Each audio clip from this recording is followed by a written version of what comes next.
만난 사람들 함께 살펴보도록 하겠습니다.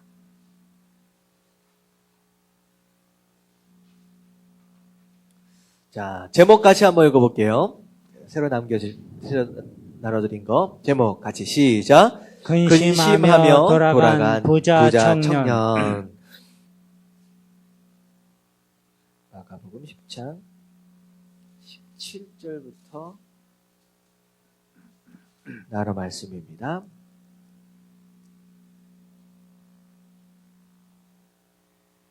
자, 17, 18절만 같이 한번 읽어볼게요. 다 같이 시작.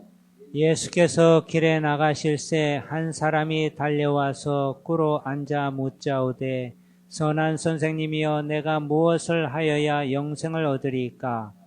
예수께서 이르시되 네가 어찌하여 나를 선하다 일컫느냐?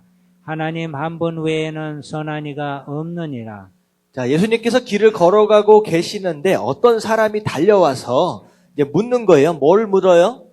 내가 영생을 얻기 위해서, 다시 말하면 구원받기 위해서 내가 어떻게 하여야 하겠습니까? 라고 질문을 하는 장면이 나옵니다. 자, 그랬을 때 이제 마가복음과 마태복음에 나오는 이제 누가복음에 세 복음서에 함께 나오는 내용이에요. 자, 이 말씀에 나온 얘기들을 조금 종합해 보면 1번에 보면 성경은 이 사람의 신상에 대해 어떻게 소개하고 있습니까? 라고 나와 있는데 질문하고 있어요.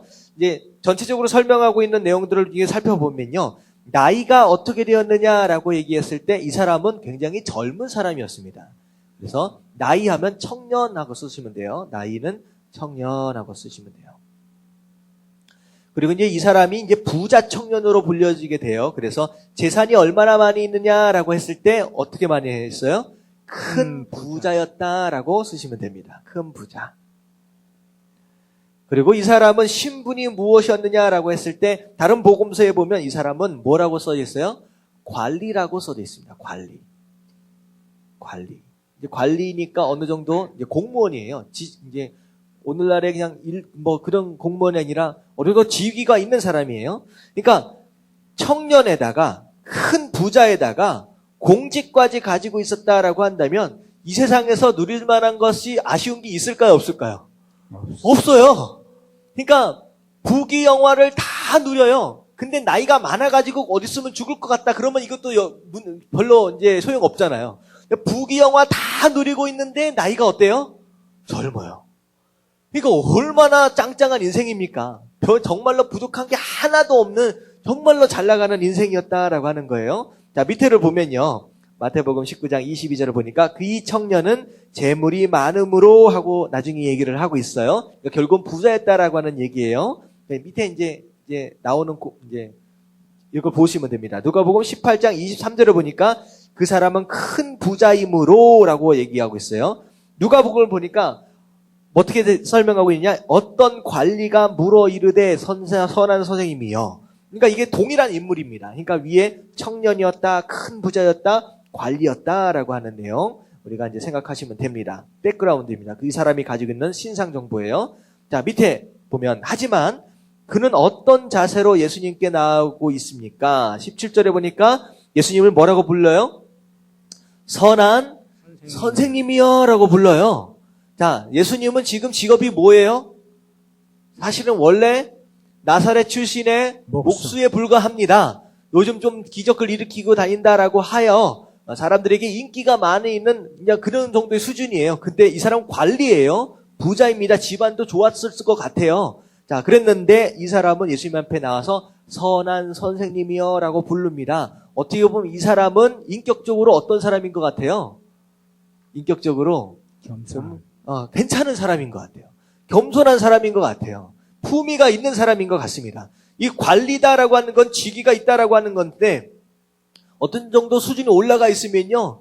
이제 밑에 있는 사람들 아무렇게나 얘기할 수 있어요. 어이 하고 얘기해버릴 수도 있잖아요. 근데 그렇지 않았다는 거예요. 선생님이요. 이런 모습이 보이고 있어요. 그리고 예수님께 어떤 질문을 하고 있었을까요? 영생, 다시 말하면 구원받는 거에 대해서. 이게 세상의 부귀영화를 다 가지고 있음에도 불구하고 젊음도 다 가지고 있어요. 인격적으로 괜찮은 사람입니다. 그런데 이 사람은 뭐에 관심이 있는 사람이었다? 영생, 구원에. 영적인 것에 관심이 있는 사람이었다라는 거예요. 영적인 것에. 그러니까 이런 거 다 있으면 뭐 돈이 최고야, 뭐가 최고야, 권력이 최고야 이렇게 할 수도 있는데 이 사람은 그걸 다 누리고 있음에도 불구하고 여기에 빠져 있는 사람이 아니라 영적인 것에 관심이 있는 사람이었다라고 하는 거예요. 그가 가지고 있는 갈급함은 무엇에 대한 것이었습니까? 영적인 것, 구원에 대한 것이었죠. 자, 이상의 모습을 볼 때 이 청년은 가난한 마음을 가지고 있는 진리를 찾고자 하는 어떤 사람? 좋은 사람이었다라고 우리가 일반적으로 생각할 수 있습니다. 자, 그러고 나서 예수님이 이 청년의 질문에 답변을 하기 전에 어떤 질문을 하고 계십니까? 자, 어떤 질문을 하셔요? 18절. 네가 어찌하여 나를 뭐라고 부르느냐? 선하다라고 얘기를 하느냐? 자, 선하다라고 얘기할 수 있는 분은 누구밖에 없다는 거예요? 하나님밖에 없다. 어떻게 보면 예수님이 뭐라고 질문하신 거나 비슷하냐? 네가 나를 선하다라고 얘기한다라고 한다면 네가 과연 나를 하나님의 아들로 생각은 하고 있느냐라고 하는 그런 질문이 밑바닥에 깔려 있는 거예요. 근데 사실은 이 청년이 예수님을 하나님의 아들로 생각을 하고 부른 걸까요? 나중에 보면 그렇지는 못했던 것 같아요. 근데 이제 예의상 이제 존중하는 의미 속에서 선하다라고 하는 것을 붙인 것 같습니다. 근데 예수님은 이제 그런 질문을 이제 되게 신기하게 이제 하시는 장면이에요. 자, 보면 이런 질문을 하시는 이유는 비록 예수께 나오긴 했지만 예수님이 누군지에 대해 깊이 생각하지 않고 있던 그 청년에게 당신이 누구인지를 진지하게 생각해 보도록 하기 위한 것이었다. 그 질문을 통하여 넌 내가 누군지 알기는 아냐. 그런 얘기인 거예요. 자, 밑에 보면 원래 선하다. 거기 같이 한번 읽어볼게요. 시작. 원래 선하다는 용어는 하나님께만 사용하는 것이지만 점차 종교 지도자들에게 예의를 갖추기 위한 말로도 사용되었습니다. 곧 예수님은 그 청년에게 예수님을 자기 인생의 바른 길을 제시해 줄 참 하나님으로 믿고 있는지 아니면 그저 예의적인 존칭으로 사용했는지에 대해 점검해 보도록 하신 것입니다. 예수님을 누구로 인식하느냐 하는 것은 구원에 있어 가장 중요한 일입니다. 자, 어떻게 보면 위에 그 18절에 나오는 예수님의 질문은 그저 지나쳐가는 어떤 그냥 분위기상에서 지나쳐가는 어떤 질문처럼 여겨지는데 사실은 이게 굉장히 중요한 질문이라는 거예요. 지금 내가 만나고 있는 이 예수님이 누구냐라고 하는 것에 대한 것이 없으면요. 구원이나 영생이라고 하는 것을 말할 수 있는 의미가 없다는 거예요.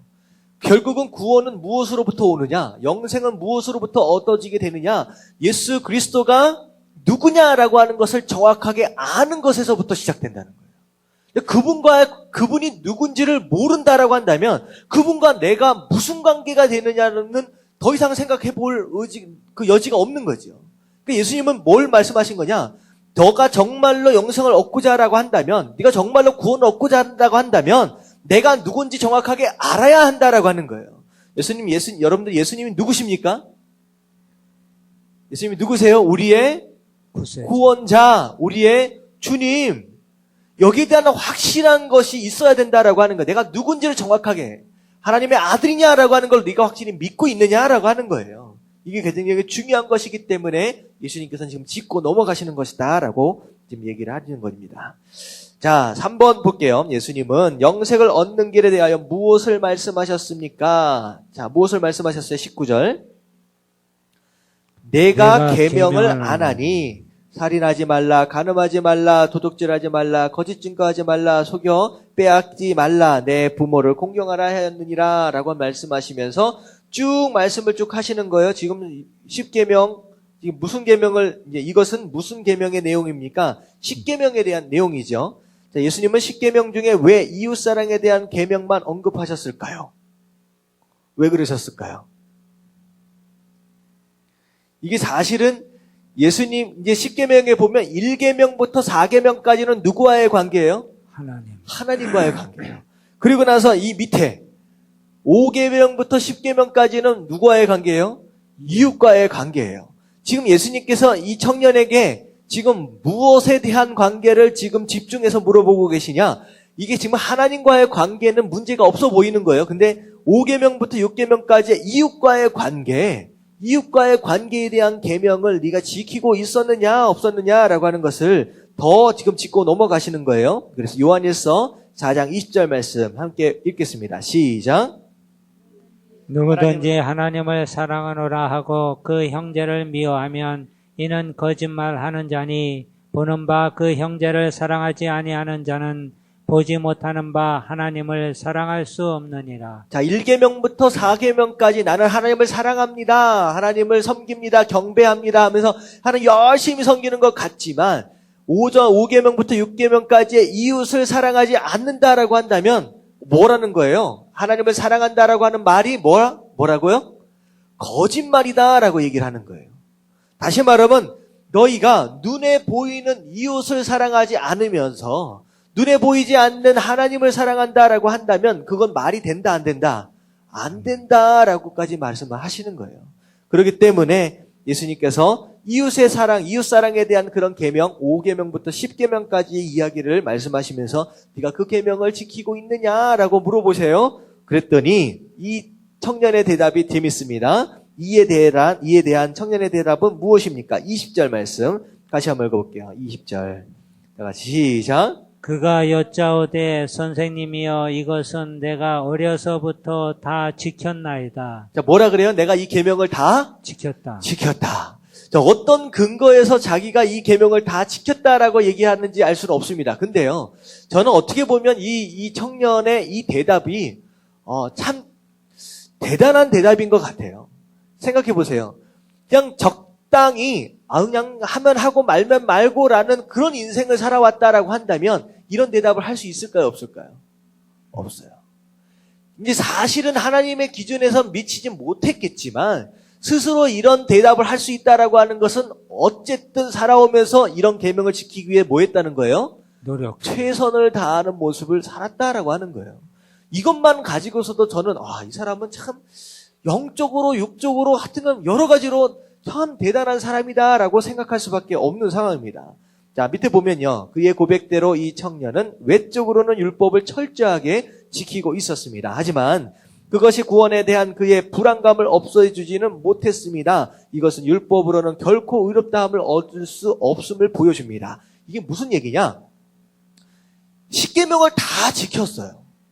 말씀을 정말로 몸부림치면서 다 지켰어요. 그렇다라고 한다면 그렇다면 마음 가운데 뭐가 들어와야 돼요? 구원에 대한 확신이 들어와야 맞는 거예요. 말씀을 다 지켰으니까. 근데 이 청년은 다 지켰음에도 불구하고 마음 가운데 언제나 뭐가 남아있었다는 거예요?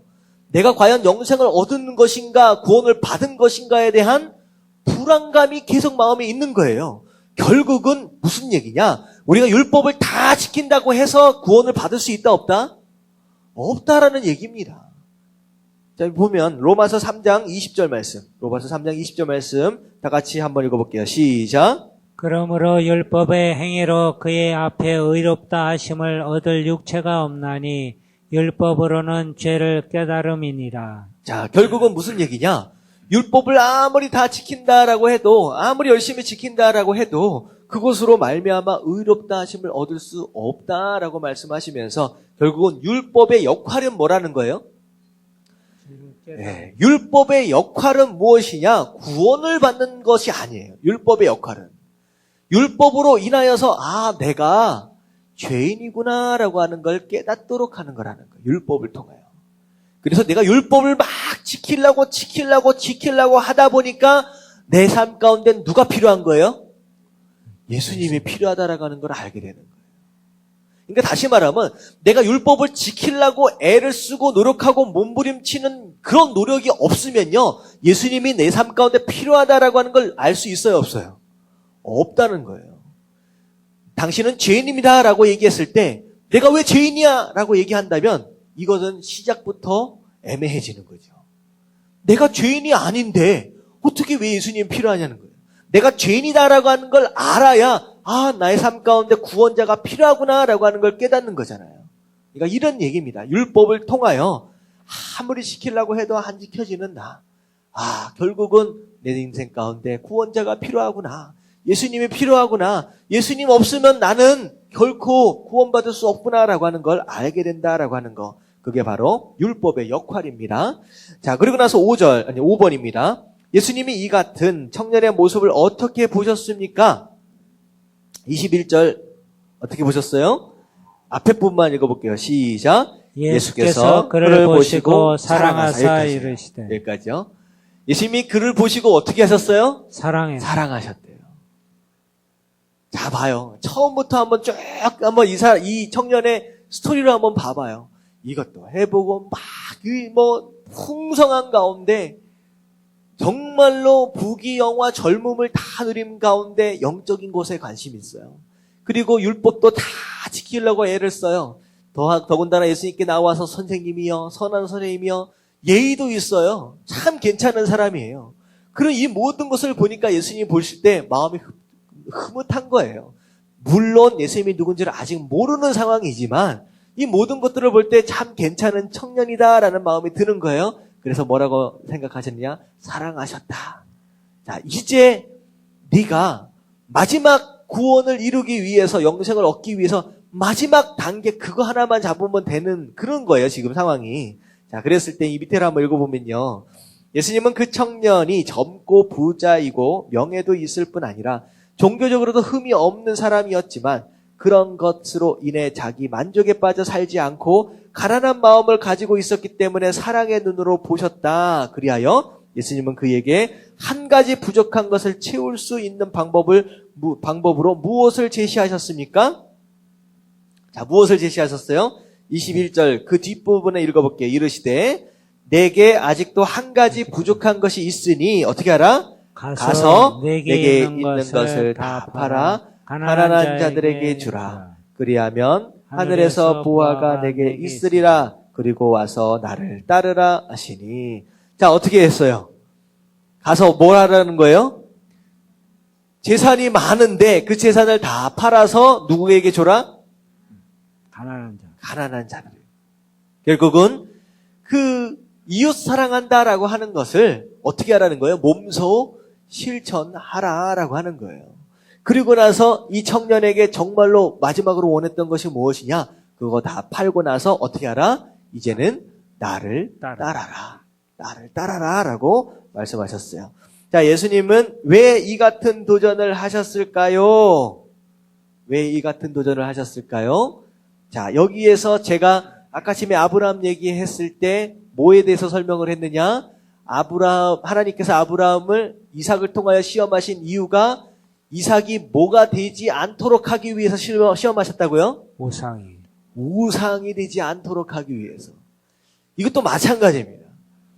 하나님이 시험을 하실 때 무엇 때문에 시험하는 경우가 많냐? 하나님보다 더 사랑하거나 하나님보다 더 의지하거나 하나님보다 더 가치 있게 생각하는 내 삶 가운데 우상을 무너뜨리기 위한 시험들이 많아요. 어떻게 보면 이 부자 청년에게 이런 요구를 하신 이유도 마찬가지예요. 이 부자 청년이 가지고 있는 마지막으로 잡고 있는 그 우상이 무너지느냐 안 무너지느냐라는 것을 가지고 영생을 얻느냐 못 얻느냐라고 하는 것이 분간이 간다니까요. 이 마지막 한번 읽어볼게요. 모든 재산을 다 같이 시작. 모든 재산을 팔아 구제하고 나를 쫓으라는 예수님의 말씀은 모든 사람들에게 보편적으로 적용되는 구원의 길로 말씀하신 것이 아닙니다. 예수님은 그 청년이 율법의 외형을 지키는 데는 부족함이 없었지만 율법의 정신을 지키는 데는 실패하고 있음을 아셨습니다. 율법의 정신을 요약하면 하나님과 이웃을 최고로 소중하게 여기는 것입니다. 영생의 길에 대해 모든 재산을 팔아 구제하고 나를 쫓으라 라는 예수님의 도전은 그 청년에게 영생의 길이 율법의 외형이 아니라 정신을 지키는 데 있음을 말씀하시는 것이며 어떤 대가 지불에도 불구하고 이 같은 율법의 정신을 지킬 의사가 있는지를 물어보시는 것입니다. 자, 결국은 그 청년이 율법을 지킨다라고 했지만 실질적으로 정신은 알고 있었어요. 어떻게 한다. 근데 실질적으로 재산이라고 하는 그런 것들을 통하여서 실천하고 있었는지에 대해서는 이제 물음표가 달리는 거죠. 그것을 몸소 실천할 수 있도록 기회를 하나님 예수님께서 주신 거예요. 자, 그리고 나서 율법의 정신과 더불어서 그런 것들과 함께 나를 쫓으라라고 하는 것, 정말로 영생을 얻기 위한 어떤 그런 마지막 단계, 어떻게 보면 사실 이렇게 해야만 구원을 받는다 이런 얘기는 아니에요. 하지만 이 청년에게 정말로 필요한 가치를 지금 알려주시기 위한 것이다라고 하는 거, 그리고 정말로 소중한 거, 하나님과 이웃, 하나님을 사랑한다라고 하는 어떤 그런 소중한 가치가 지금 재물이다라고 하는 것과 함께 이제 부딪히는, 충돌하고 있는 장면이 바로 이 장면이 됩니다. 그랬을 때 이제 6번을 갔을 때 이 부자 청년이 결국은 어떻게 반응했느냐라고 하는 것인데, 자, 보면 이 도전 앞에 부자 관원 청년은 어떤 반응을 보이고 있습니까? 22절 한번 읽어볼게요. 시작. 그 사람은 재물이 많은 거로 이 말씀으로 인하여 슬픈 기색을 띠고 근심하며 가니라. 자, 어떻게 됐어요? 슬픈 기색을 떠나버렸다. 뭐가 많아서? 재물이 많아서. 결국은 이 청년에게 있어서 하나님보다 더 사랑하는 게 뭐였다는 거예요? 재물. 하나님보다 더 중요하게 생각했다는 게 뭐였다는 거예요? 재물. 하나님보다 더 의지하는 것이 뭐였다는 거예요? 재물. 결국은 재물이 그 청년에게 뭐였다? 우상이었다는 거예요. 우상이었다. 그것 때문에 그걸 버리지 못하니까, 만약에 하나님보다 더 의지하지 않았다라고 한다면 하나님을 선택했겠죠. 하지만 이 청년에게 있어서 재물이라는 것은 그에게 우상이었다는 거예요. 결국은 이걸 내려놓지 못하니까 그 시험을 통과할 수 없었다라고 하는 거예요. 사실 오늘 말씀 여기 보면 이유가 이제 재물이 많았었다. 결국은 최고 소중히 여겼던 것은 하나님이 아니라 재물이었다라고 하는 거.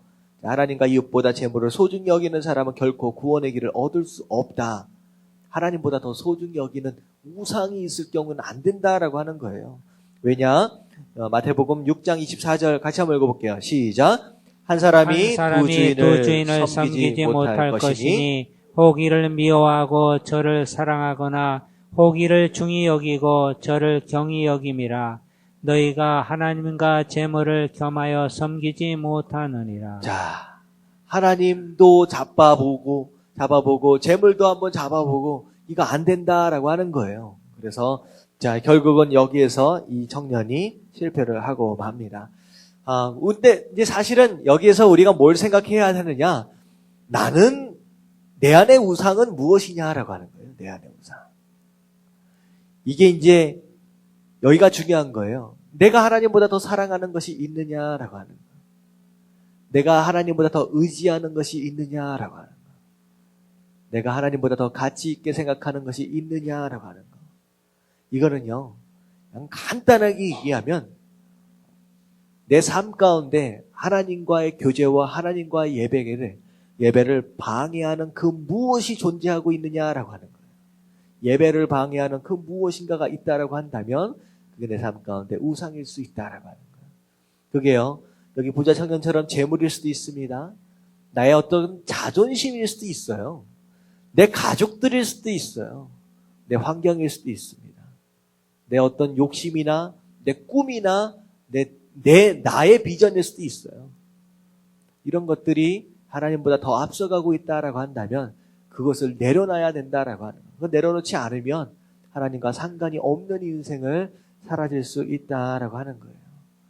자, 오늘 말씀 쭉 보셨는데 같이 기도하실 때 이렇게 기도하시면 좋을 것 같습니다. 아브라함 이야기에서부터 좀 생각을 해볼게요. 하나님, 아브라함은 하나님 명령 딱 하셨을 때 그 명령에 즉각적으로 순종하면서 믿음을 보였습니다. 비록 아브라함이 처음부터 그러지는 않았다라고 하지만 여러 가지 넘어지는 가운데서도 끝까지 하나님과 동행함으로 말미암아 여기까지 믿음이 성장했잖아요. 하나님, 내 인생도 마찬가지인 것 같습니다. 매일매일 쓰러지고 자빠지지만 하나님 주님과 언제나 동행하면서 내 믿음도 성장하게 가게 하시고 정말로 그런 믿음의 성장으로 말미암아 진정 하나님 앞에 보여드리는 순종의 모습들이 있어지게 해달라고, 순종하는 사람들 될 수 있도록 해달라고 기도하시고, 오늘 이게 부자 청년의 이야기를 통하여 뭘 깨닫게 되느냐? 하나님, 내 안에는 혹시나 하나님보다 사랑하거나 더 중요하게 생각하거나 의지하고 있는 우상은 없는지. 하나님, 부자 청년 재물 때문에 영생을 포기하고 싶으로 가거든요. 하나님, 내 안에 있는 우상 때문에 영생을 포기하는 그런 어리석은 인생 되지 않게 하시고 하나님이 가장 내가 사랑하는 분이고 하나님이 가장 내가 중요하게 생각하는 분이고 하나님이 가장 내가 의지하는 분이다라고 하는 걸 믿음으로 증명하는 그런 사람들 될 수 있도록 해달라고 우리 나같이 주님 한번 부르짖고 통성으로 기도하겠습니다. 시작. 주님.